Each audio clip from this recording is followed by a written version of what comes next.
Hello there everyone, Ashnflash here, and welcome on into a early LEGO Ninjago Summer 2022 set review. Today we are looking at set number 71772.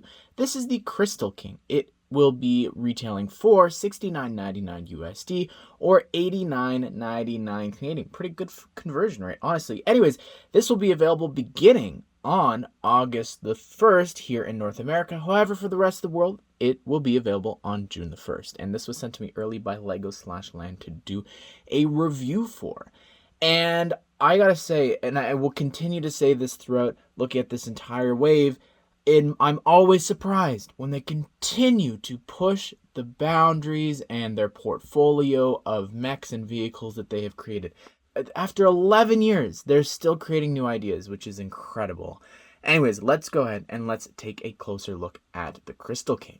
So here it is, and if you're a Kingdom Hearts fan, this reminds me of an enemy from Kingdom Hearts 2, the Mulan world, Land of the Dragons. Actually, it is. Interesting. Anyways, it's incredible. This four-legged, it is sort of a mech, but I feel like this is also actually the Crystal King. You know, that's what the name of the set is. So it's incredible that they have just such a cool-looking mech. Again, it's like we've never had something like this before. This size, 4 legs, you got the tail in the back, the arms here that can swing this huge, like, spear. It's so cool, but let's take a closer look at all the different sections. All right, so starting down here at the feet, you can actually open up the toes a bit to have it a little bit more sturdy if you want. All 4 of them have a very similar sort of build there. The front 2 are the exact same here. But yeah, it's really cool that just the strength of this, even I just lifted that up, it's now only standing on 3 legs. It's a pretty sturdy mech, which I really love, and it helps, of course, because it has 4 legs. So, yeah, again, I love the little crystal joints here. Also, I don't know if you could see, but we've got these joints here. Those are the purple sort of mech joints that was created for the Evo wave of Ninjago back in January. So it's cool to see them here in purple, and it just sort of adds to this crystal effect here. And I love just the shape of this all. It is like a rock. It's, of course, sort of made out of Vengestone, which you'll see with the other warriors. But yeah, really awesome with the ingot in the inside there. The back legs, it's fine. It doesn't have any crystals anywhere, which I think is a bit of a shame. I feel like they could have used some of the pyramid pieces just sort of on the back. I feel like that would have added a little bit to this whole color scheme. The back tail is really cool, so that part there can only go up and down. However, you can angle this one left, right, up, down, all around, but I love all the little crystal pieces going along here. And then you've got the long crystal piece here in the back, which is used for the sword, and again, you can sort of pose that how you will. Right here on the back, we've got 3 stickers there to show the spine, and again, it's sort of this continuation of this here, which I really love. And I always say this when it comes to mechs. When they go one step above and they complete it from the back, I always appreciate that. And that's the sense that I'm getting here. You could even see in sort of the hip area here how that is still sort of rocky, and here how it's black. And you've even got this little horn piece there I'm just noticing here on the bottom, which is pretty neat. But again, these stickers just add to completing the back part. Now just moving a little bit higher up, you could see the back of the wings, and you've got some purple pieces there. Again, maybe this is a little incomplete, but if you want, you could also very easily just remove the wings there. They're just attached to those 3 little prongs. You've also got this part here in the back of the neck, which also has a little crystal. You could even see how we've got some more little crystal parts there on the shoulder from the back, as well as here continuing on to the shoulder there that's connected to the torso. And then here's personally my favorite part, this center chest sort of cavity. We've got these logos here, which are also on the temple, which we already did a review for, which you could check out here at the top. Anyways, the Crystal King, this rib cage should look very familiar. It's also very similar to the actual throne that we have in that set. Anyways, the rib cage here can actually open up. So you push that to the side, and then all you do is you grab this cockpit piece here in trans pink, which looks awesome.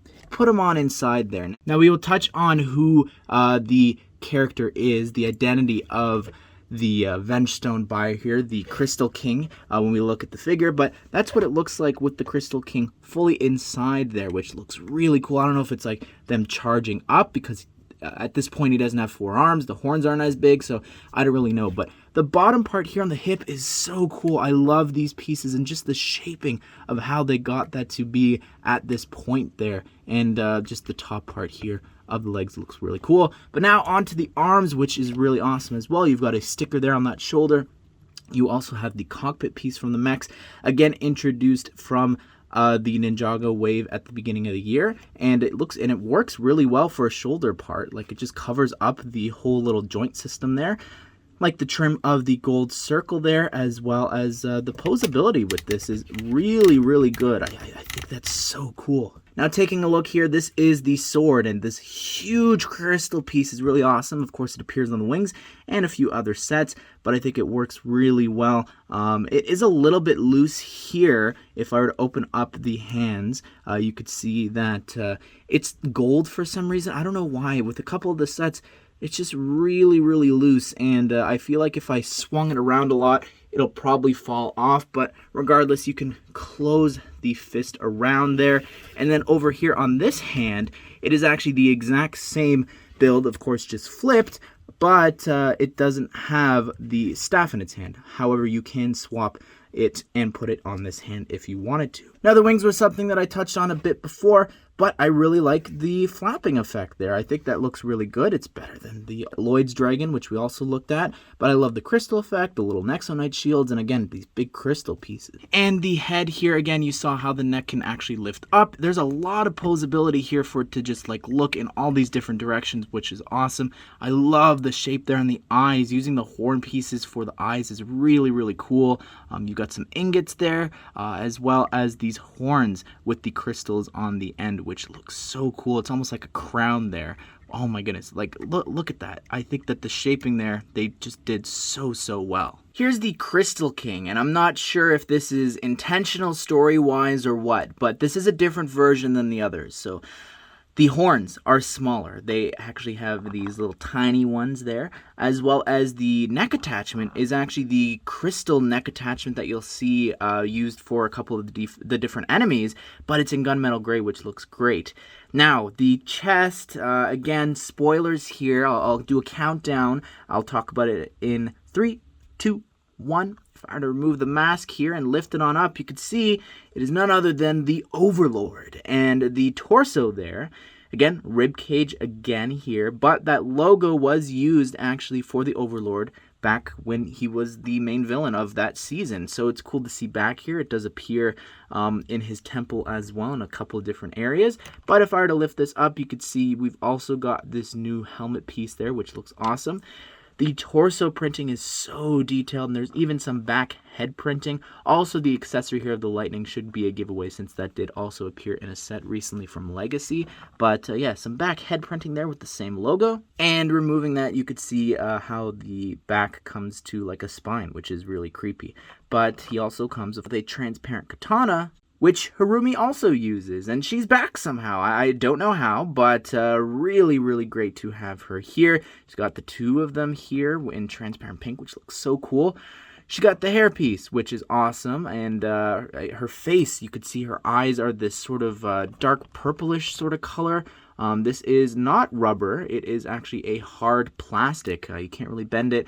The torso and legs are not exclusive. I believe multiple of the other generals are using the exact same torso. She's got this smile here on the front, and on the back there's an angry fighting expression. Continuing with the baddies, we've got a Vengestone guard, which in total there are 12 Vengestone warriors and guards across the different sets. So this is the one with transparent arms and a dual wielding sword, crystal sword, which looks great. If you haven't seen how these heads work, there is actually a spot here on the bottom where it attaches like a regular minifigure, but this isn't a mask or anything. We've also got that neck attachment that I was just talking about, but it is actually in transparent pink here, which looks so cool. You got 2 studs on the back, as well as that's what the back torso printing looks like. And here is the Vengestone Warrior. Looks really cool. It's got half Vengestone, half crystal, which looks awesome. The leg printing is the exact same, but we got a gunmetal gray arm here on this side, and a sort of the modified lightsaber hilt there with a crystal sword. Besides Harumi being exclusive to the set, Lloyd here in his generic sort of general outfit is also, and it follows the same sort of pattern and design that the other ninja have in the Crystal King Temple, and it looks really, really cool. He does have his classic sort of sword there that he's always carrying, as well as a katana here in the back, which is in its sheath. And removing the gear, you can see he's got his logo there on the back of his torso, this sort of smiling expression, and then this upset one here. Well, there you have it, everyone. That is my review of the Crystal King, and I think that this is a phenomenal mech. The fact that, again, new concept, this incredible build, the color scheme as well, the figures here, they're getting 2 exclusive ones. Well, technically 3, since the Crystal King is exclusive here. But I'd love to hear your thoughts. What do you think of this set? And be sure to check out here at the end a playlist of all of the other Crystalized Season 15 set reviews that we've done on the channel. Hope you guys did enjoy the video. Hope you all have a great day. I will see you all in the next one.